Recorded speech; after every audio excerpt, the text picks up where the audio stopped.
Are you planning to appear in Pakistan's most prestigious exam, the CSS? If so, you're in the right place. Today, I'm going to break down the complete CSS exam criteria, everything from education and age to the documents you'll need. We'll cover it all in the simplest way possible, so stick around. First up, what exactly is CSS? CSS stands for Central Superior Services. It's a competitive exam conducted by the Federal Public Service Commission, or FPSC. Passing this exam is your ticket to joining powerful and prestigious government groups like the Pakistan Administrative Service, the Police Service, Customs, the Foreign Service, and many others. It's a life-changing opportunity to serve the country at the highest level. Now, let's tackle the most important question. What educational qualifications do you need? For the CSS exam, you must have at least a bachelor's degree with a minimum of a second division. Let's break this down further. If you have a 2-year degree, which is equivalent to 14 years of education, you are eligible. This includes degrees like BA, BSc, BCom, the Associate Degree Program, or ADP, and the Associate Degree in Education, or AID. As long as you have at least 45% marks, which qualifies as a second division, you're good to go.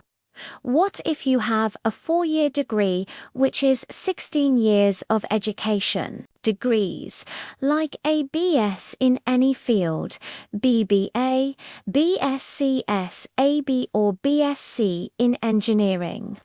The 5-year LLB program, PharmD, MBBS or BDS are all accepted. Essentially, any bachelor's degree recognized by the Higher Education Commission, HEC, makes you eligible.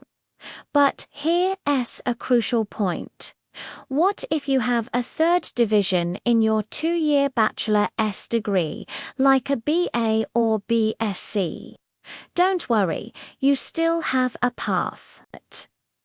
In this case, you will need to complete a master's degree, and that master's degree must be in at least the second division.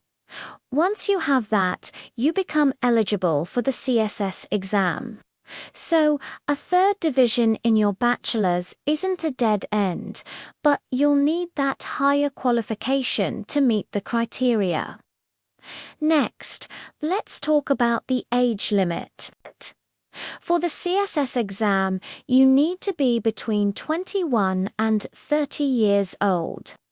This age is calculated as of the 31st of December of the year before you take the exam. For instance, for the CSS 2025 exam, you must be between 21 and 30 on December 31st, 2024.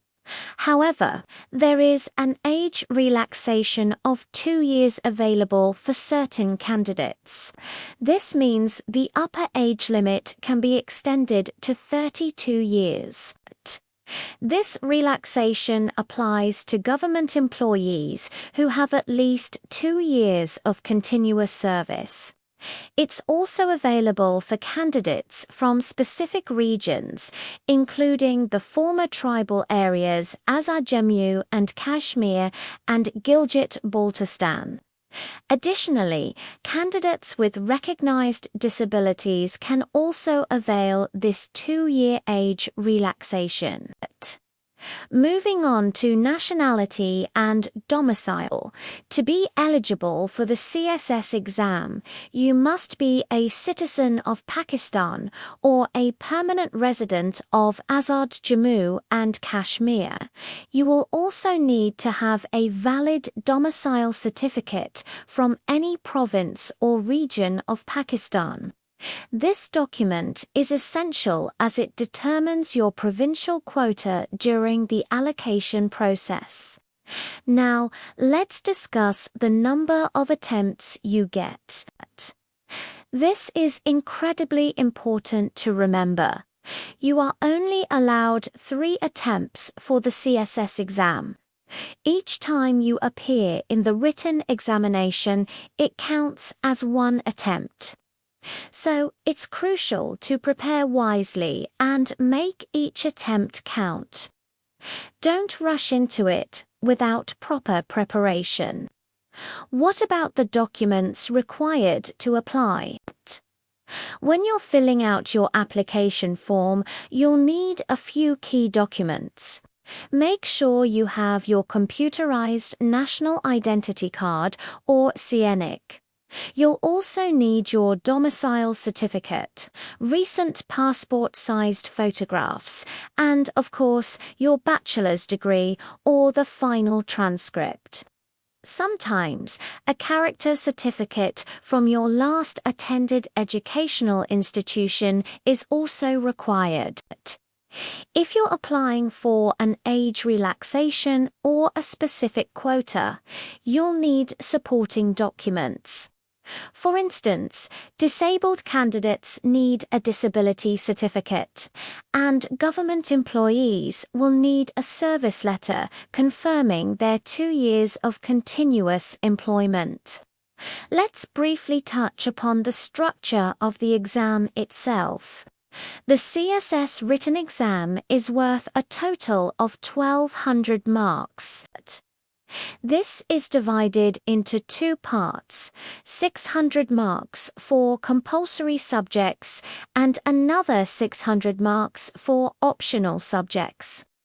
The compulsory subjects are the same for everyone and include subjects like English essay, CSS, English précis composition, and Pakistan affairs.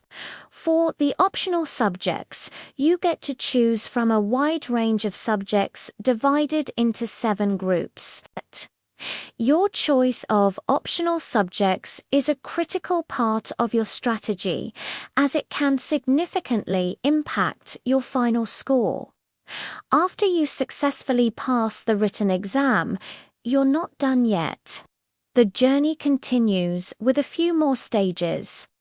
First, there's a medical test to ensure you meet the physical standards required for the services. This is followed by a psychological assessment, which evaluates your personality, aptitude, and mental fitness for a high-pressure job. Finally, you'll face the Viva voce, which is a comprehensive interview with a panel. This interview assesses your knowledge, confidence, and overall personality. After clearing all these stages, the final merit list is prepared, and you are allocated to a service group based on your score, your preference, and the provincial quota. And there you have it. That's the complete breakdown of the CSS exam criteria, explained in a simple, clear, and comprehensive way. I hope this helps you understand the requirements and plan your journey effectively. If you found this video helpful, please give it a thumbs up. Let me know in the comments if you want me to make videos on CSS subjects, creating a study plan, or how to choose the best scoring optional subjects. I'd love to help you out. Thanks for watching, and don't forget to subscribe for more guidance on your CSS journey.